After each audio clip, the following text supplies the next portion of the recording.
Pastor, help me and thank God, though. You see, after you preached the other day about testing your faith, I went to this zoo at Ibadan. I saw the lion inside. I decided to enter the cage. Pastor, this lion almost killed me. Oh, hey, Jesus, how I survived, I don't even know. I said, let me test the faith now. That's what happened.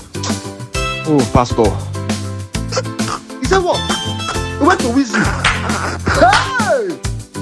So, is it not miracle enough that you're even alive? Did I tell you to go inside zoo?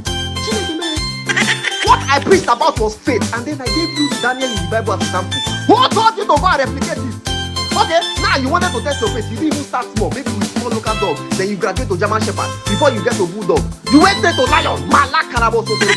Not any lion, no. The ones in Nigerian zoo. Those ones that they feed carbohydrates, plantain and vegetables. You went to go and test your faith there. How are you even not dead? You know what? It's okay. It's fine. I understand what the problem is. Don't come back to this church again, no. Go to any close psychiatric hospital. Go there and go and test your faith. That's where your body, soul, and spirit belongs. If I be a man of God, I see you near my church premises, I will bite you and finish the job the lion did not finish. I will bite you, I will chew you. Are you listening to me? Promise.